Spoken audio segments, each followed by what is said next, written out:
I'm here. I'm here. Jeez. Can't be professional about anything around here. Can't have nice things. Can't you know, run a stream without not showing up after starting it. It's awful.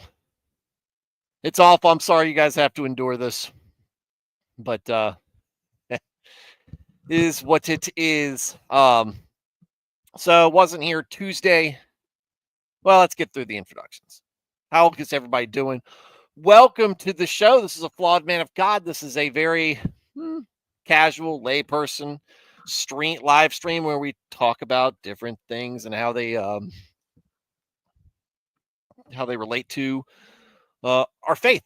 But what we're focusing on mainly is the project of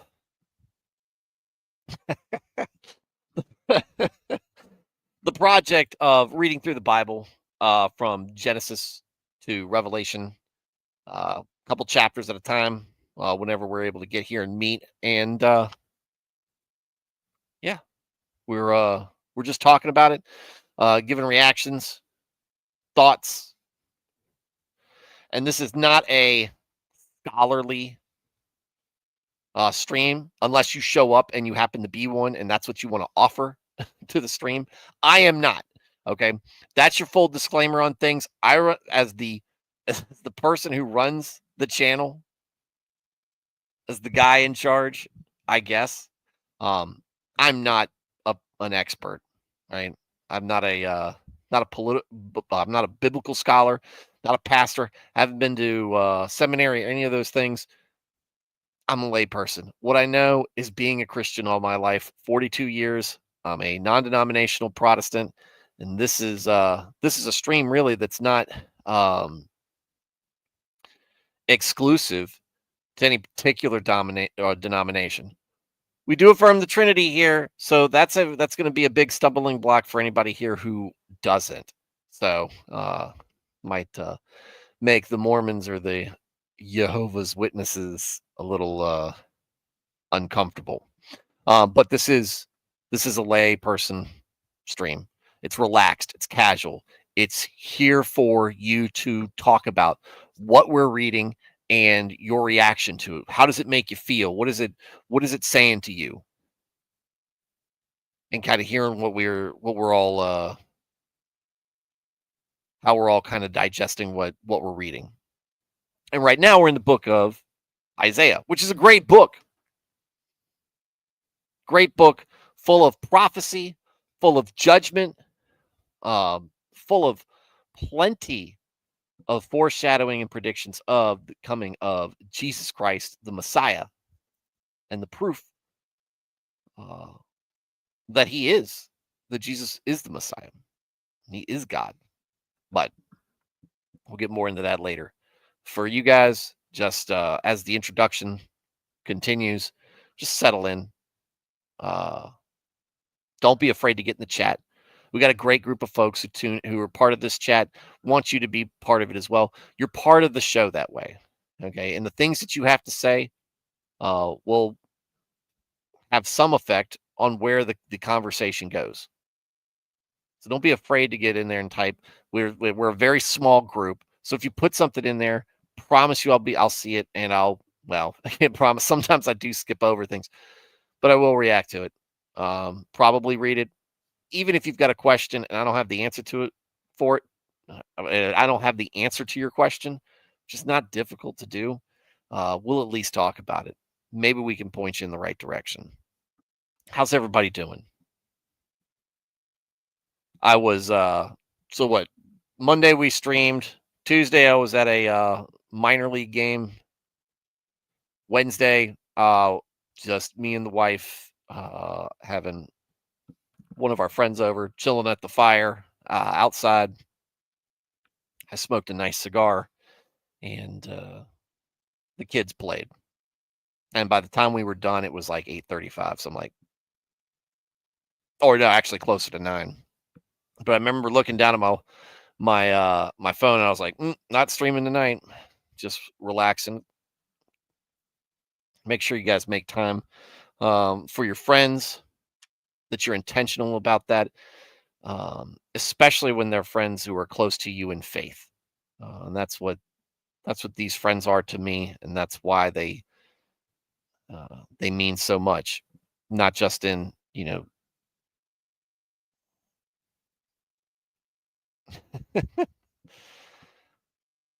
not just you know the camaraderie that we share, but also the fellowship in faith and treating each other like brothers and sisters in Christ. So um, that was fun. Uh, got some more stuff to do the rest of this week. Good Friday is tomorrow. Easter Sunday, folks. Good Friday is a solemn day. What it means, what it represents, what happened on Good Friday. It should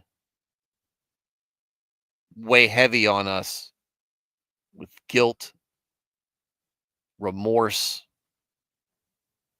We should be disappointed in ourselves because of what we do that required that to happen. It's not just of what we're watching. It wasn't just the sins of the Israelites that Jesus went on that cross. Because if that was the case, the forgiveness wouldn't have been for us. He was on that cross not just because what have had happened, but what would happen, what you would do, what you have done, and what you are going to do um, in the future. And that should be a point for us where we stop and we really try to wrap our heads around the meaning behind that as much as possible. Your creator came down, nailed to a cross, humiliated, mocked, and in pain.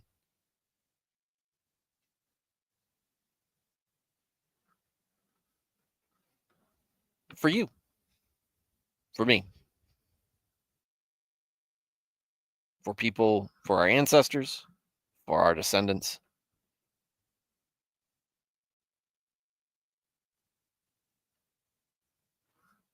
And it's worth keeping that in mind. Easter week is not just about Sunday. Got to remember what happened that caused the resurrection. But Easter's great, right? Easter is the amazing moment of defeating or showing that Christ could defeat death. And it's not like this was that was a difficult thing for the Almighty, right? But what it symbolized, what represented, and what it showed us is the joy behind that. And what Christ will do following the resurrection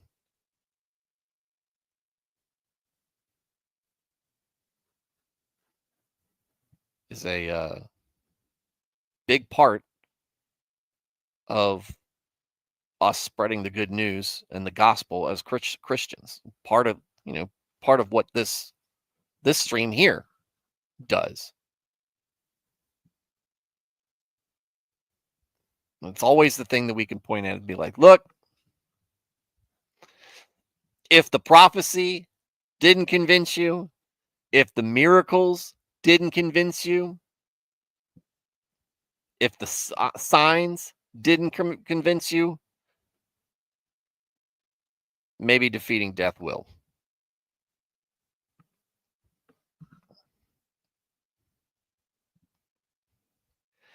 Easter Sunday is for rejoicing. Good Friday's for solemnity and reflection. Alias is in the chat. Serranos is here. Jenny ELJ is here. The Carl we know and love is here. And Thad the man is here. Woohoo! 8:35 sounds like Stuart's Betty Bye time. 8:35 your time is much closer to it. I am wrapping up, guys. Let's check. Tonight is the last night of the NHL hockey season. Okay. Whew. Let me tell you what. I'm in the championship once again. It is close right now. I am winning by just over a point. And that's because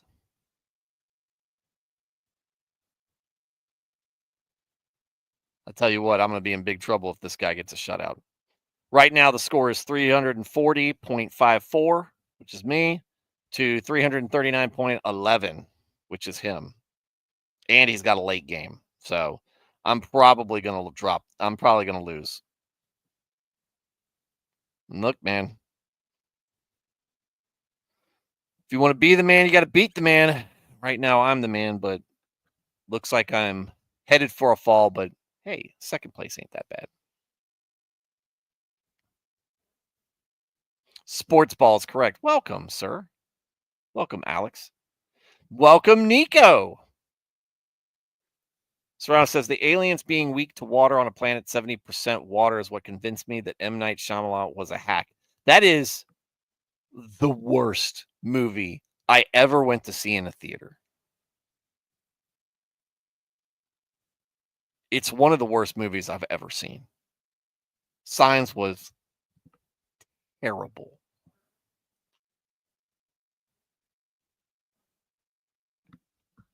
Not surprising, though. I'm not an M. Night Shyamalan fan at all. All right, so let's get into our Bible reading tonight.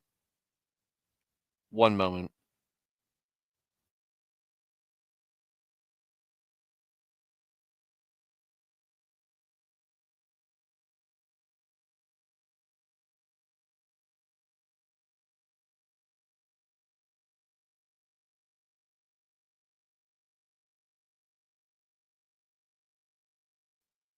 All right, sorry.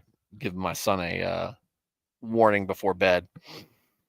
All right, so we're going to get into Israel. So Isaiah has been talking. Starts off talking about judgment coming to Israel, mistakes that they've made, some pretty doom and gloom stuff. There's still time to turn it around, but Isaiah knows because God's pretty much told him, and it's not going to happen, right? There's time, right? But they're not going to listen. They're not going to do it. God knows, right? And so that's what most of it's been. But the past few chapters have been what's going to happen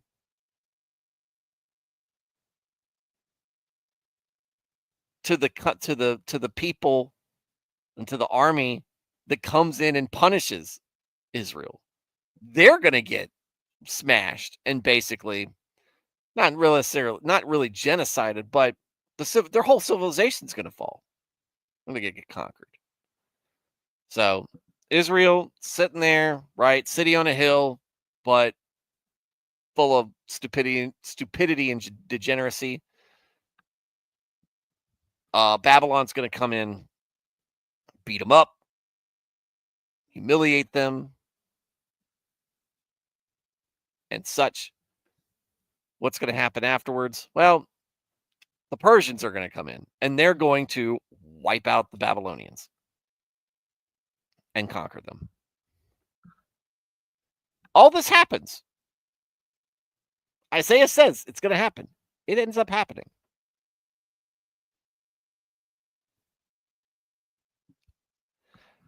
And the funny thing is, at the time, nobody thought that that was possible. Babylon was not that type of civilization, not one that they would be worried about.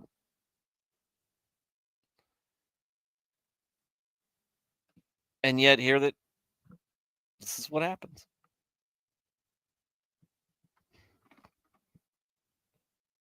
It's how you know a prophet is real. So tonight we're going to talk more about judgment, mostly for the foreigners. So pretty light on the Israelites tonight. Um, hang on one second.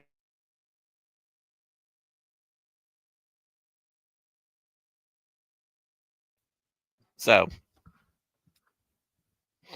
that's where we'll go tonight. I'm not flowing that well tonight. I mean, it's good what we're talking about, but man, my presentation right now, my delivery is off. It's bad. So I apologize, guys. I'm not making this show as good as it should be. Let me try reading, see if things improve.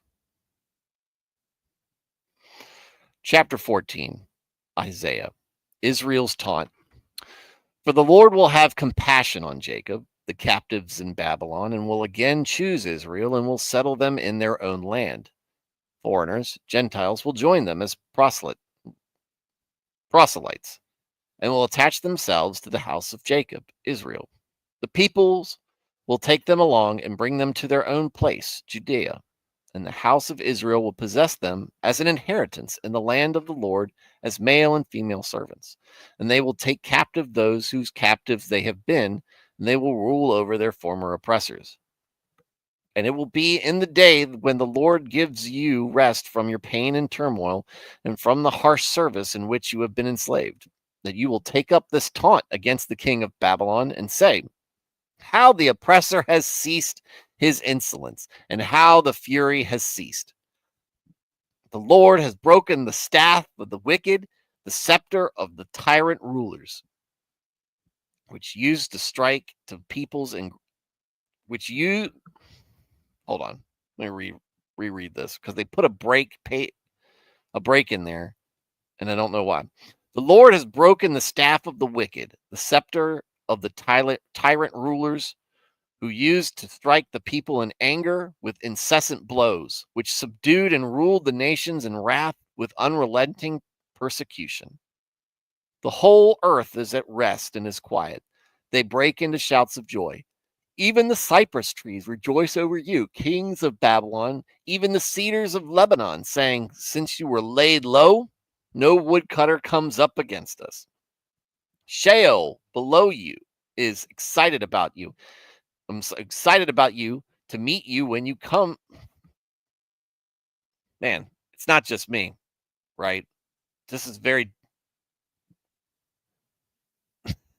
not doing a great job tonight. All right. Even the cypress trees rejoice over you, kings of Babylon, even the cedars of Lebanon, saying, since you were laid low, no woodcutter comes up against us. Sheol below is excited about you to meet you when you come, you tyrant of Babylon. It stirs up the spirits of the dead to greet you, all the leaders of the earth. It raises all the kings of the nations from their thrones in astonishment at your fall. All of them will respond tauntingly and say to you, you have become as weak as we are. You have become like us. Your pomp and magnificence have been brought down to Sheol along with the music of your harps. The maggots which prey on the dead are spread out under you as a bed, and worms are your covering, Babylonian rulers. Babylonian rulers. How you have fallen from heaven, O star of the morning, light bringer, son of the dawn. You have been cut down to the ground. You who have weakened the nations, king of Babylon. But you said in your heart, I will ascend to heaven. I will raise my throne above the stars of God. I will sit on the mount of assembly in the remote parts of the north. I will ascend above the heights of the clouds, and I will make myself the most high. but in fact, you will be brought down to Sheol, to the remote recesses. You escaped, didn't you? Come here. Yeah, yeah, yeah. Are you come here, say goodnight? Come here. Come here. Eh. No, don't lay on the ground. She's breakdancing. Will you come here? It's a kid. Come here. Say goodnight. No, you're not going to say night night?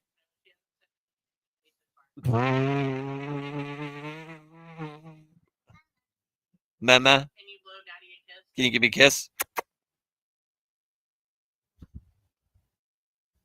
Nope. Horrid. What a brat. Yeah, won't even. Yeah, go breaks up the stream.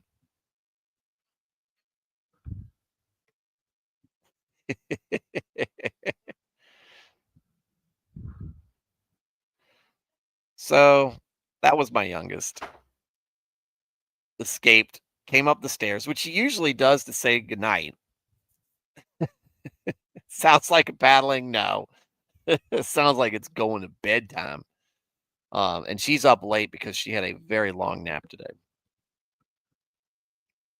She comes up here normally. She wants to say goodnight. Say goodnight. She goes on her way, but apparently she hasn't said goodnight to anybody. She's feeling herself tonight for some reason. But it's good. Yeah, she came up here. She came up to the top of the steps. And I was like, okay, she's going to turn around. This is what she normally does. And she runs over here, comes up, gives me a hug, probably looks at whatever I'm looking at, talks a bit and baby talk, and then gets down and walks down the stairs. So that didn't happen. Instead, she started doing some sort of tumbling routine like that Australian girl at the Olympics there in the floor, and then went downstairs. So I don't know. Don't know what that was all about. So, but yeah, y'all got to hear her, I guess, in the background. All right, well, let's start. Let's backtrack a bit. All right. How you have fallen from heaven, O star of the morning, light bringer, son of the dawn. You've been cut down to the ground, you who have weakened the nations, king of Babylon. But you said in your heart, I will ascend to heaven. I will raise my throne above the stars of God. I will sit on the mount of assembly in the remote parts of the north. I will ascend above the heights of the clouds. I will make myself like the Most High. But, in fact, you will be brought down the Sheol to the remote recesses of the pit, the region of the dead. Those who see you will gaze at you. They will consider you, saying, is this the man who made the earth tremble, who shook kingdoms, who made the world like a wilderness and overthrew its cities, who did not permit his prisoners to return home? All the kings of the nations, all of them lie dead in glorious array, each one in his own sepulchre. But you, king of Babylon, have been cast out of your tomb, denied burial, like a rejected branch, clothed with the slain who are pierced by the sword, who go down to the stones of the pit into which carcasses are thrown, like a dead body trampled underfoot. You will not be united with them in burial, because you have destroyed your land. You have slain your people. May the descendants of evildoers never be named. Prepare a slaughtering place for his sons because of the wickedness, the sin, the injustice, the wrongdoing of their fathers. They must not rise and take possession of the earth and fill the face of the world with cities. I will rise up against them, says the Lord of hosts, and will cut off from Babylon name and survivors and son and grandson, declares the Lord. I will also make Babylon a possession of the hedgehog and of swamps of water, and I will sweep it away with the broom of destruction, declares the Lord of hosts. Whew, that was a lot. There was a lot, and we got some pretty long footnotes here, which we'll address once we get to there. So, what do we got in the beginning? We'll get there. We'll talk about the footnotes once we get there. All right, so beginning. The Lord will have compassion on Jacob, like he has, right? This is not new. We've seen it countless times from, I mean, even before the end of the Exodus, with all the wailing and gnashing of teeth, and oh, we were better off as slaves in Egypt. You just brought us out here to die, and obviously he didn't. But all of that complaining and misery, and then what they did with the idols at the foot of Mount Sinai. From that to the failure to have faith when scouting out Canaan and being afraid that the Lord couldn't give that land over to them, to the several times in Judges where the Lord has to step in and punish them, to all the times during the kings, or during the kingdom and the kingdoms. It's a lot. But God continually has compassion and love and forgiveness in his heart. And I guess if we're thinking, since the timing of this is right before Easter, the beginning of Isaiah 14 might be the most applicable to where we're at just on the calendar. The Lord will have compassion on Jacob, the captives in Babylon, and he will again choose Israel and will settle them in their own land. There's going to be punishment. But once that's done with, it's time to put you guys back where I promised you'd be. And not just them. Interestingly enough, Gentiles will join them. But this is more in a servant capacity. But they'll be there. They'll be in that land. And God's going to flip the script a little bit. The people who were the Israelites who were slaves and servants are now going to have their owners and masters as their slaves and servants instead. And it will be in the day when the Lord gives you rest from your pain and turmoil and from the harsh service in which you have been enslaved, that you will take up this taunt against the king of Babylon. So before that, he's going to give you rest. When we've gone through the timeline, we see Isaiah. It is about 100, 150 years before Ezra and Nehemiah, right? The return.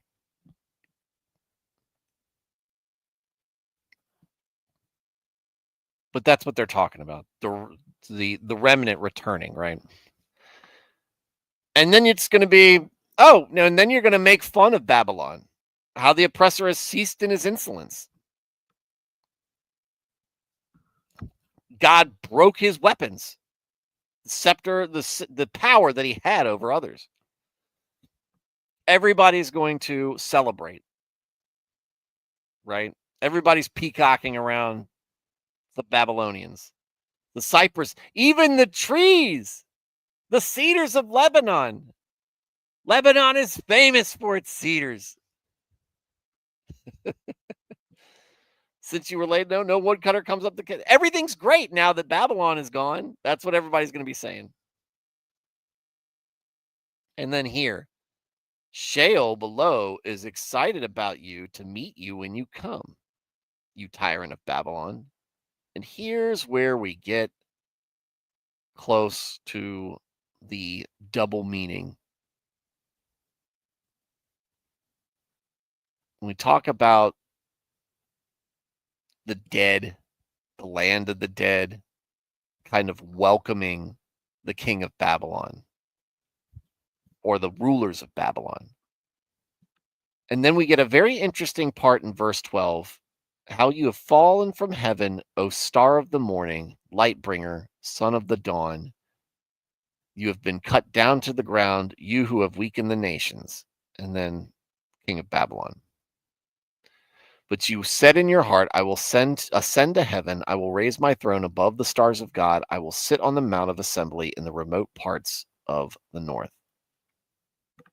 I will ascend above the heights of the clouds. I will make myself like the Most High. Who does that sound like? Let's go to the footnotes. They were talking about Sheol being hell, basically. But the second footnote picks up on the star of the morning, light bringer. Many students of the Bible have felt that the passage which follows applies to Satan. It is clear from the larger context that the passage addresses the king of Babylon, but that does not rule out a secondary reference to Satan. Many commentators are of the opinion that the arrogance expressed here is satanic, and that the passage correctly represents Satan's attitude because he was working through the Babylonian ruler. The Hebrew for this expression is translated Lucifer, light bringer. In the Latin Vulgate, it is translated this way in the King James Version. But because of the association of that name with Satan, it is not used in this and other translations. Some students feel that the some students feel that the application of the name Lucifer to Satan, in spite of the long and confident teaching to that effect, is erroneous. The application of the name to Satan has existed since the 3rd century and is based on the supposition that Luke 10:18 is an explanation of Isaiah 14:12, in which many authorities believe is not true. Lucifer, the light bringer, is the Latin equivalent of the Greek word phosphoros, which is used as a title of Christ in 2 Peter 1:19 and corresponds to the name radiant and brilliant morning star. In Revelation 22:16, a name Jesus called himself, this passage here in 14:12 clearly applies to the king of Babylon. Okay, so we're drawing, there's a little bit of, it kind of digresses a little bit here, and we learn a little bit more about some translation stuff. But that does not rule out a secondary reference to Satan. Many commentators are of the opinion that the arrogance expressed here is satanic.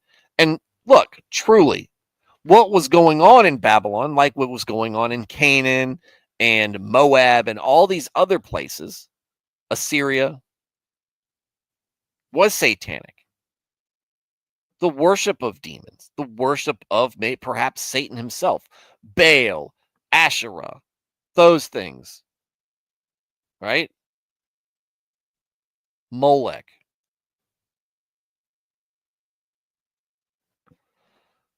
The sins that they were committing. Of course.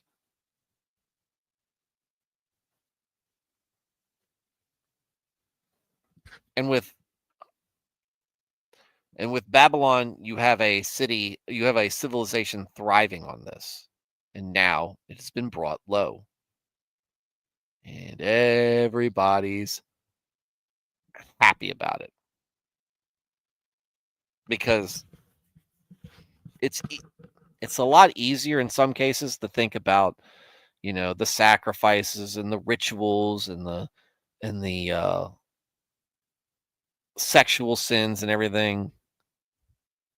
But also remember, and those are all like the pleasures of the flesh and the hedonism and everything. But then there's always also the oppression, the tyranny, and not one with any sense of benevolence. It's ruling as an evil person would rule. Which means, yeah, there's hedonism and debauchery to a degree. But then there's also death and a lack of freedom right?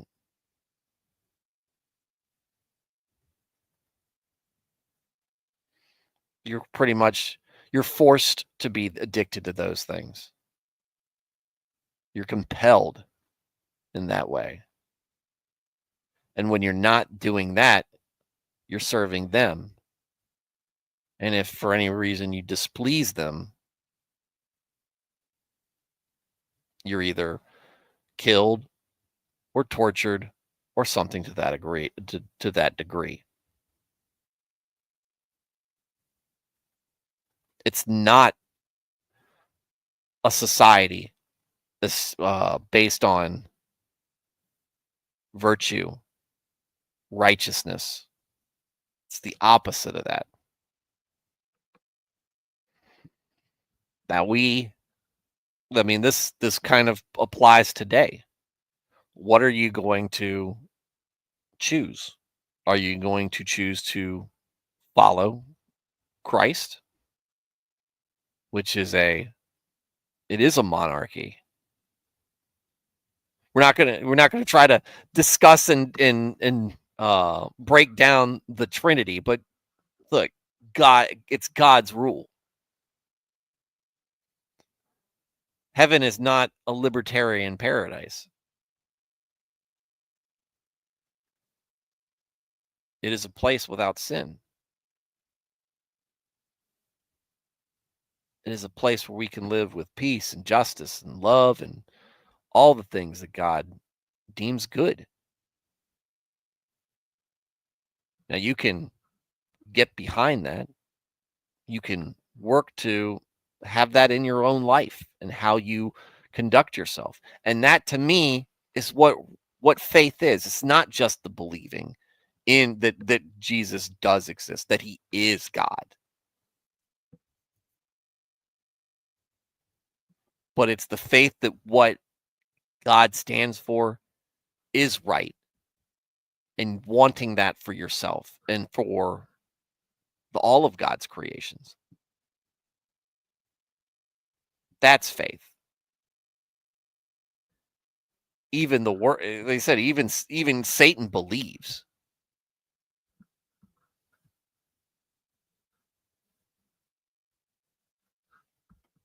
Oh, maybe libertarianism isn't the best form of government considering the ordering of the universe. Libertarianism is stupid.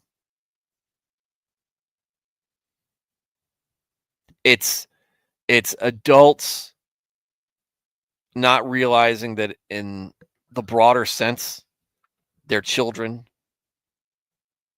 And while we think we can handle things, we can't. Not in the way that a society operates, and almost always not in our not with ourselves personally. It always starts off thinking that we're in control, but we don't respect it.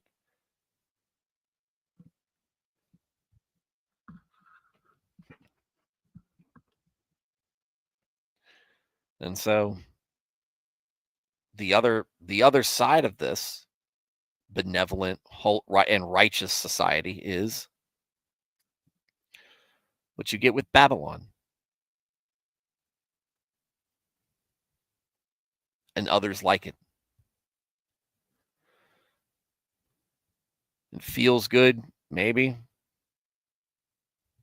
but you feel compelled in a bad way.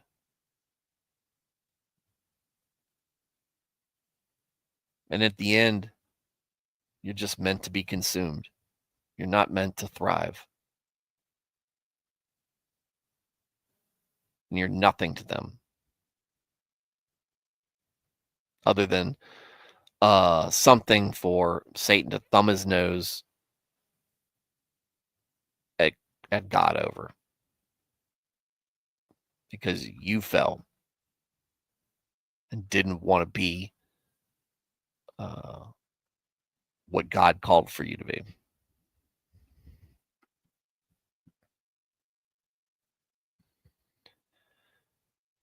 And so they talk about that a lot. And I will rise up against them, says the Lord, and will cut off from Babylon name and survivors. I will make Babylon a possession of the hedgehog and of the swamps of the water. Sweep it away with the broom of destruction. So the footnote there goes, the city of Babylon was in the middle of a very fertile area, and it would have seemed reasonable to suppose that, regardless of what happened to the population, the region would always furnish pasturage for flocks. But Isaiah said it would become the possession of wild animals and would be covered with swamps of water. This is how that prophecy was literally fulfilled. After Babylon was taken, the whole area around the city was put underwater from neglect of the canals and the dikes of the Euphrates River. It became stagnant, swamps of water among ruins, haunted by wild animals, proclaiming to any who might see it that it had happened just as the Lord is intended. Yep, it's wasteland. That's why I said it's a wasteland. Again, these are predictions, right? He's saying that's going to happen. All the doubters, all the atheists out there. There you go. All right, judgment on Assyria. The Lord of hosts has sworn an oath, saying, just as I have intended, so it has certainly happened, and just as I have planned, so it will stand, to break the Assyrian in my land, and on my mountains I will trample him underfoot. Then the Assyrians' yoke will be removed from them, the people of Judah, and his burden removed from their shoulder. This is the plan of God, decided for the whole earth, regarded as conquered and put under tribute by Assyria. And this is the hand of God that is stretched out over all the nations. For the Lord of hosts has decided and planned, and who can annul it? His hand is stretched out, and who can turn it back? Nobody. You can't, because once God has decided something, he's going to do it. And we say that in the meta way, right? Because when when he exists outside time and space, right, and you are the omnipotent and omnipresent God that he is, it's going to be done, right? It's hard to. It's kind of when you start thinking of it that way. It's always hard for me to kind of try to reason that out. It's always when they. It's kind of like the whole predestination thing when you start talking about Calvinism and those beliefs around there. It's just like, why are you ridding yourself wrapped up in that?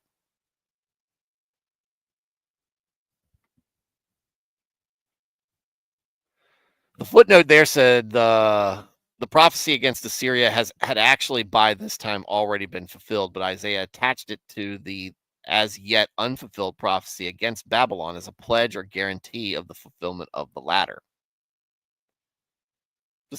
If you doubt me, remember this. And the judgment on Philistia. In the year that King Ahaz of Judah died, this mournful inspired oracle, a burden to be carried, came. Isaiah. Do not rejoice, O Philistia, any of you, because the rod of Judah that struck you is broken. For out of the serpent's root will come a viper, King Hezekiah of Judah, and its offspring will be a flying serpent. The firstborn of the helpless of Judah will feed on my meadows, and the needy will lie down in safety.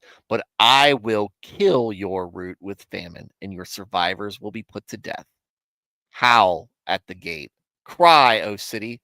Melt away, O Philistia, all of you.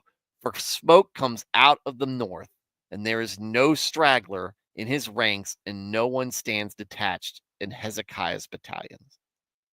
Then what nation will give the messengers of the Philistine nation that the Lord has found Zion, and the afflicted of his people will seek and find refuge in it?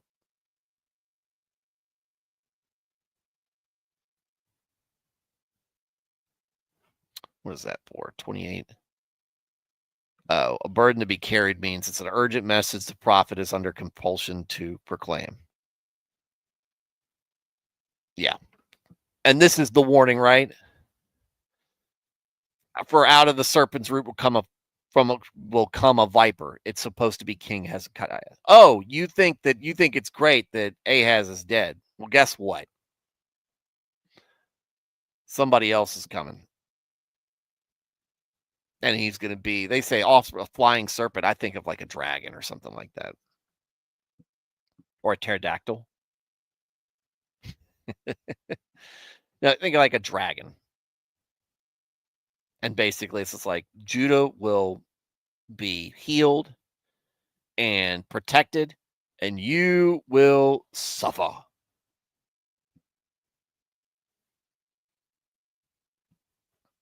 Hallowgate, Cryo City, melt away.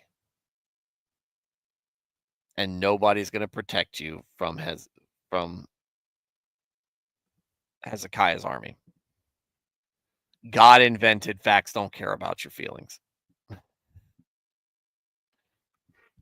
Well, I would say it's close. It's similar to that, and the facts aren't going to be swayed by your feelings.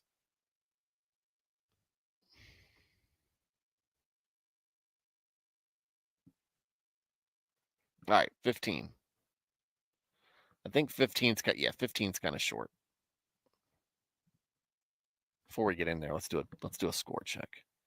I'm probably losing. I bet you I'm losing now. Ooh, 1 point. I'm not going to make it. I'm not going to make it. These games are almost over.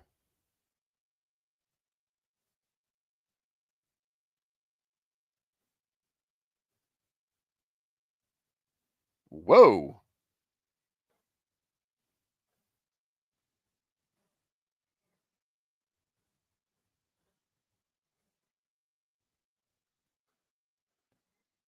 Dang.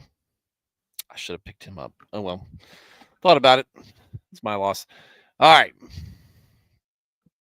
Oh, Judgment on Moab. What were we just talking about? Syria, Moab. There we go. They're getting one too. The mournful, inspired oracle, a burden to be carried concerning Moab. It's going to be the same as how the other one started. Because in a night. Wait, hold on. Because in a night, Ar of Moab is devastated and ruined. Because in a night, Kir of Moab is devastated and ruined. They've gone up to the temple and to Dibon, the high places to weep. Moab wails over Nebo and over Medeba. Everyone's head is shaved.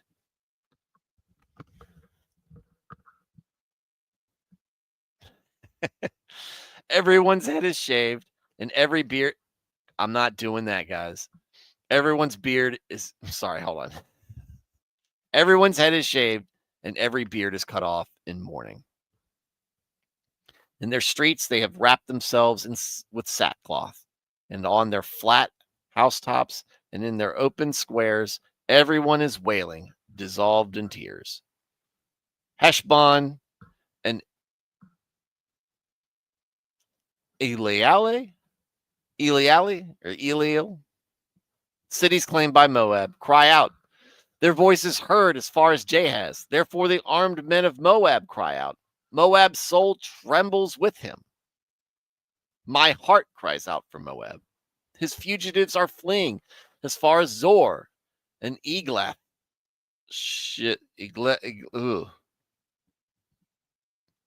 Eglath Shalisha.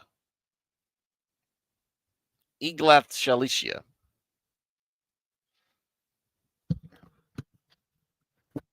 For they go up to the ascent of Luhith, weeping.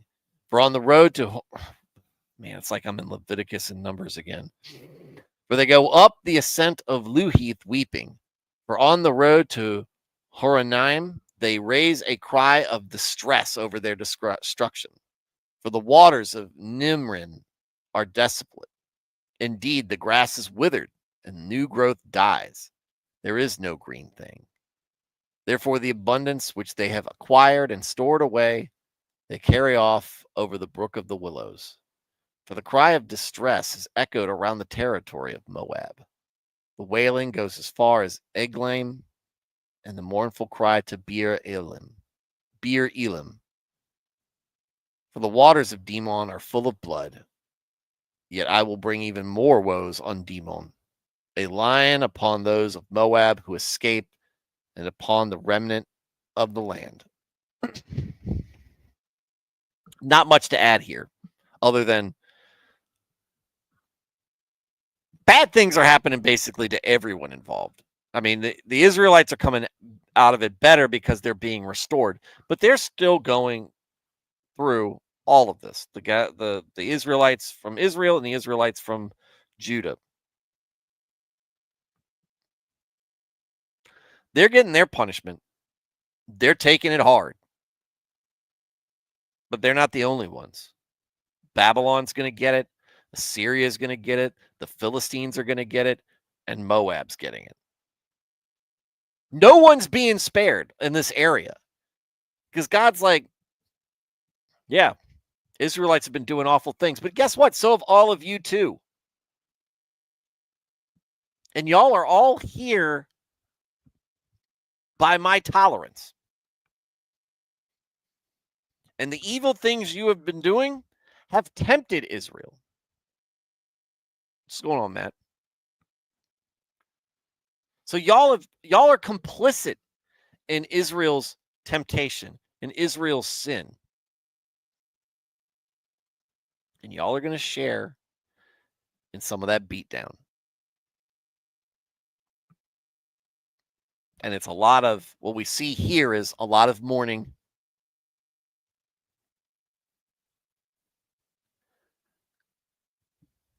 And a lot of the wailing and gnashing of teeth.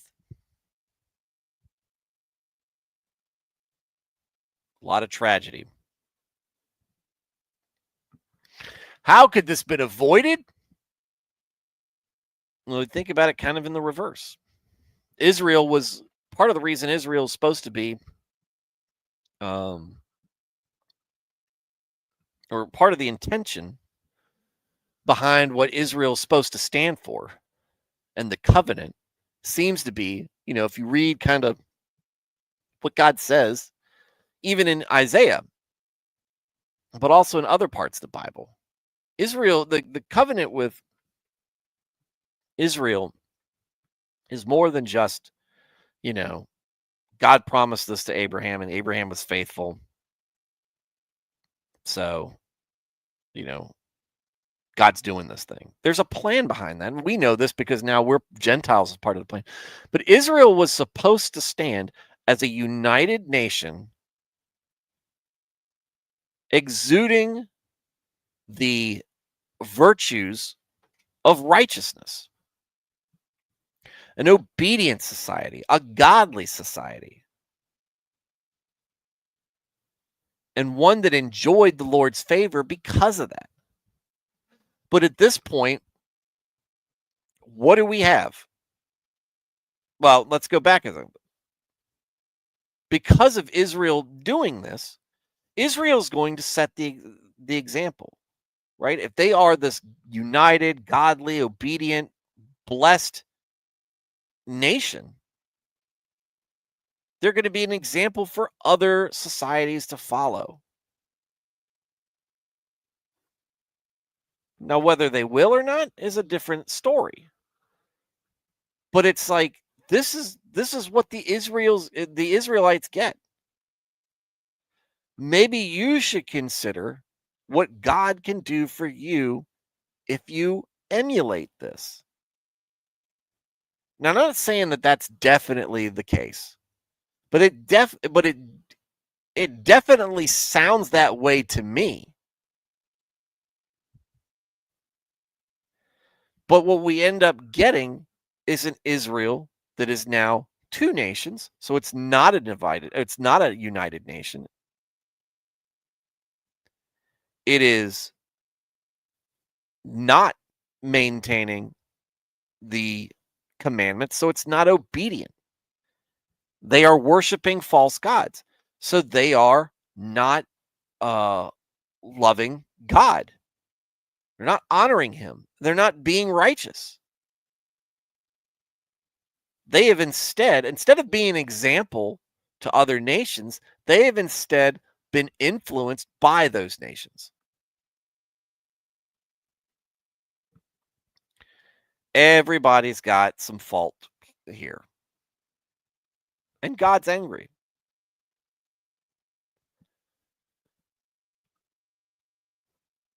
And there's plenty of punishment to go around.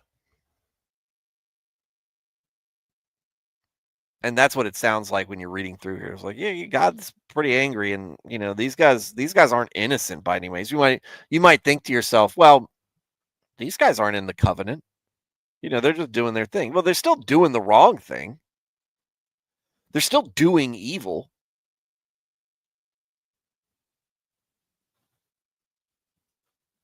And they know they're doing evil. They know what they're doing is wrong. Or they've been so their culture has been so brainwashed by it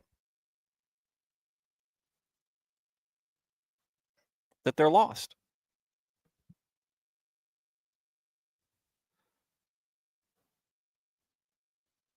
And they can't even recognize righteousness when they see it.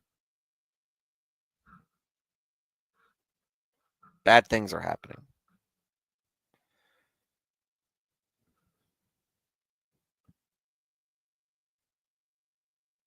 And so, as we wrap up the night before Good Friday, I forget what they call this, the Thursday. I forget what it's called. As we wrap it up, so remember that these are Gentiles. You and I are Gentiles. We have sinned. We have earned punishment. We have earned damnation. All of us.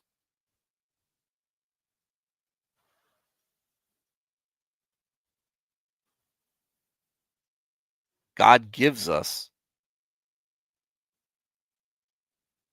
a way back. God gives us a path to take. God gives us an invitation.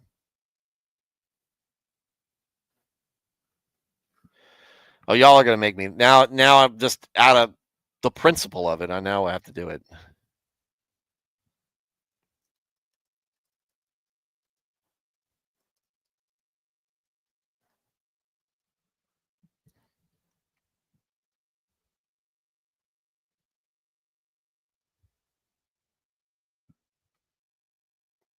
All right, pause. Palm Sunday. Oh, it's Maundy Thursday. I thought it was Maundy Monday for some reason. Named after the Latin word mandatum, meaning commandment, from John 13. A new commandment I give unto you, that you love one another as I have loved you, that you also love one another.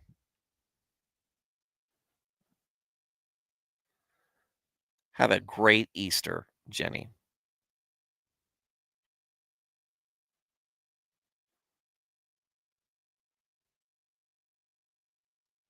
Anyway.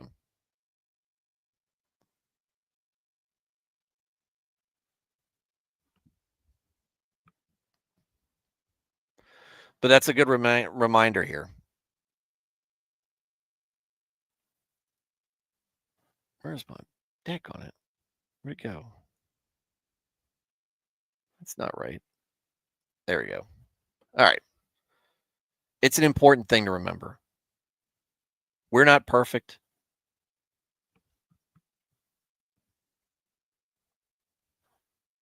We're not righteous. We've been influenced, tempted. We have tempted and influenced others in bad ways. We require a savior. And that savior has commanded us to love one another as Christ loves us. That's a reminder for grace. And what bigger reminder to give you about grace and forgiveness than Easter Sunday. So Jenny, who has now departed the stream, not anything else. Thad, Matt Felty, Serranos, Alex, Nico, Carl, Alias,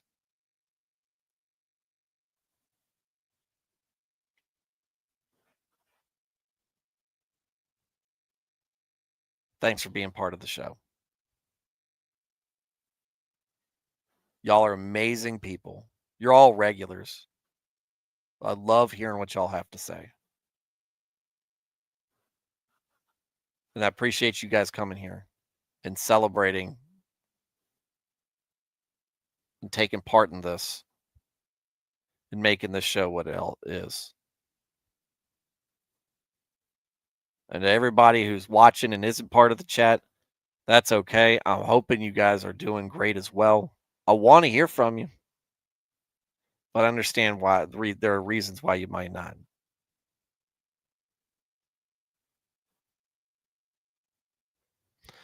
And you guys catching this on replay, same with you. I'm glad you're here to watch. And I'm sorry I missed you guys. It's Easter weekend. Be mindful of Good Friday and reflective, and then rejoice on Sunday. Go to church. I recommend going to the Good Friday service and the Easter service. All right. Should be getting two very different messages. But either way, be safe, guys. Be safe, be productive, worship, pray, love God, praise his gifts and blessings on us.